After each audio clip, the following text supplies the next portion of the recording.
ना यहाँ पे एक बहुत ही इंटरेस्टिंग क्वेश्चन है कि क्या डायनेमिक ब्रेकिंग में रिवर्स क्यों नहीं मोटर घूमती। यानी कि जैसे हमने देखा प्लगिंग के अंदर, प्लगिंग में मैंने देखा था कि जैसे हम लोग प्लगिंग अप्लाई करते हैं तो क्या होता है, एक चांसेस होते हैं कि अगर आपने प्लगिंग अप्लाई करी है, प्लगिंग ब्रेकिंग, और उसमें मशीन रुक गई, लेकिन अगर आपने जो सर्किट है उसे ओपन नहीं किया, तो ऐसे केस में क्या होगा, मोटर रिवर्स डायरेक्शन में घूमने लग जाती है। ये हमने प्लगिंग में सीखा था। तो ये बहुत इंपॉर्टेंट होता है कि जैसे ही मोटर मशीन रुके, उसी समय एक सेंट्रीफ्यूगल स्विच का इस्तेमाल करते हैं ताकि वो क्या करे, मशीन को सर्किट से अलग कर दे और मशीन आपकी वहीं रुकी रह जाए। अगर ऐसा नहीं करोगे तो मशीन रिवर्स डायरेक्शन में घूम सकती है।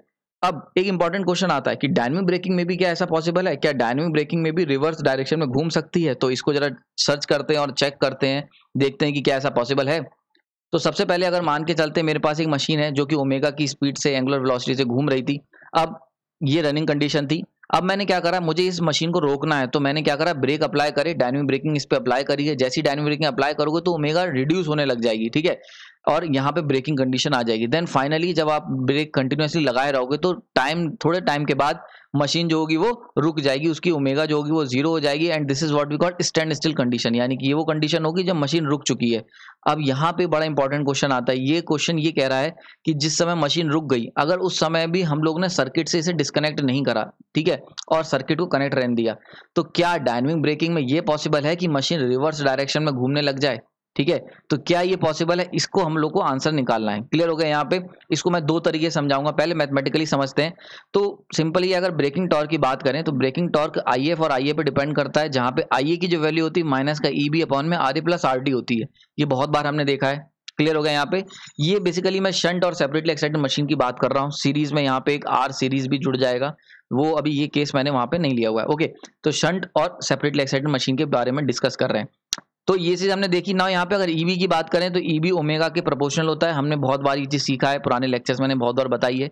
यानी कि जो बैक ईएमएफ होगा वो ओमेगा पे डिपेंड करेगा। इसीलिए मैंने आपको एक क्वेश्चन भी डील करा था, हमने वहां पे बताया था कि जैसे जैसे डायनेमिक ब्रेकिंग में क्या होता है, जैसे जैसे स्पीड स्लो होती जाती है, जो ब्रेक लगाने वाला टॉर्क होता है वो भी स्लो होता चला जाता है। तो जब दोनों स्लो होते हैं तो क्या होता है, मशीन बहुत टाइम लेके रुकती है। क्लियर हो गया। यही एक सबसे बड़ी प्रॉब्लम होती है डायनेमिक ब्रेकिंग में। ओके, तो EB direct proportional to omega है। इसका मतलब हम कह सकते हैं, अगर हम पूरी इक्वेशनों को ध्यान से देखें तो टीबी भी डायरेक्ट प्रोपोर्शनल टू ओमेगा हो जाएगा। क्लियर हो गया। यानी कि जो ब्रेकिंग टॉर्क है वो भी आपके एंगुलर वेलोसिटी पे डिपेंड करेगा। क्यों? क्योंकि वो बैक ईएमएफ पे डिपेंड कर रहा है।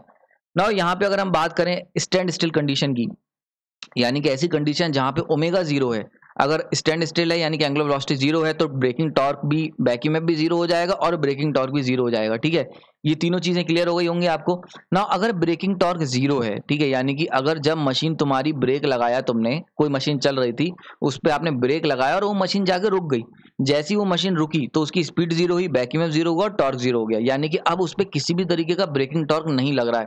तो ऐसे कंडीशन में, क्योंकि ब्रेकिंग टॉर्क जीरो है ओमेगा जीरो होने पे, तो मोटर जो होगी वो स्टॉप हो जाएगी और रिवर्स डायरेक्शन में रोटेट नहीं करेगी। क्लियर हो गया यहाँ पे, ये चीज समझ में आ गई होगी। तो क्योंकि ब्रेकिंग टॉर्क जीरो हो रहा है, इसीलिए मोटर जो होगी वो वहीं रुक जाएगी और रिवर्स डायरेक्शन में रोटेट नहीं करेगी।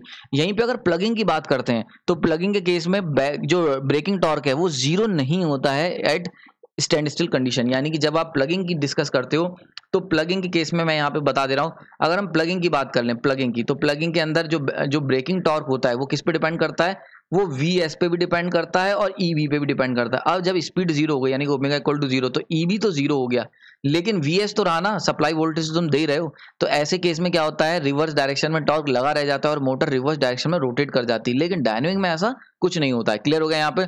नाउ आई होप रीजन समझ में आ गया होगा। अगर मैं इस डायग्राम से भी आपको समझाऊं तो देखो, अगर मोटर इस डायरेक्शन में घूम रही थी तो इसको इधर घुमाने के लिए एक मोटरिंग टॉर्क टी एम लग रहा था। ठीक है, नाउ जैसे ही आपने ब्रेक अप्लाई करे, डायनेमिक ब्रेकिंग, तो ये जो टी एम था इसको रिवर्स कर देते हैं और ये हो गया आपका टी एम माइनस, यानी कि निगेटिव टी एम। ठीक है, तो minus T M, minus sign मैंने इंक्लूड कर दिया डायरेक्शन रिवर्स करके, इसको मैं टीबी कह सकता हूँ, ब्रेकिंग टॉर्क। तो ये जो ब्रेकिंग टॉर्क होगा ये क्या करेगा, ये अगेंस्ट होगा एंगुलर वेलोसिटी के, इसीलिए मशीन को रोकने की कोशिश करेगा ना। जैसे ही स्टैंड स्टिल कंडीशन में पहुंच गए तो ब्रेकिंग टॉर्क टीबी जो था वो जीरो हो गया ना। जब कोई रिवर्स डायरेक्शन में टॉर्क ही नहीं है तो मोटर रिवर्स डायरेक्शन में रोटेट नहीं करेगी। ठीक, ऐसा इसको भी समझ सकते हैं। देखो, अगर मैं चाहता हूं, अगर एक पॉसिबल कंडीशन होती कि रिवर्स, अगर मैं चाहता हूं कि मेरी मोटर जो है वो ब्रेक के बाद रिवर्स डायरेक्शन में रोटेट करने लगे, तो भाई इसे इधर रोटेट कराने के लिए एक रिवर्स डायरेक्शन में ब्रेकिंग टॉर्क होना जरूरी है। पर क्योंकि ब्रेकिंग टॉर्क तो जीरो हो गया है स्टैंड स्टिल कंडीशन में, जब ये टॉर्क होगा ही नहीं तो ये ओमेगा रिवर्स डायरेक्शन में कौन ले जाएगा, यानी कि कौन सी, कोई जब टॉर्क है ही नहीं, जब ब्रेकिंग टॉर्क 0 हो चुका है तो रिवर्स डायरेक्शन में मशीन टॉर्क कहाँ से लाएगी? तो कोई भी ऐसा टॉर्क नहीं होगा जो रिवर्स डायरेक्शन मोटर को रोटेट करा सके। तो इसीलिए जो डायनेमिक ब्रेकिंग होती है उसकी खास बात ये होती है कि उसके अंदर मशीन जो होती है वो रिवर्स डायरेक्शन में रोटेट नहीं करती है। तो आई होप ये चीज क्लियर हो गई होगी, यहाँ पे ये कॉन्सेप्ट आपको समझ में आ गया होगा। इसी तरीके का अगर क्वेश्चन आपके मन में कोई है तो कमेंट सेक्शन बता सकते हैं, मैं उसको सॉल्व करने की कोशिश करूंगा। आपने अपना कीमती समय दिया उसके लिए धन्यवाद।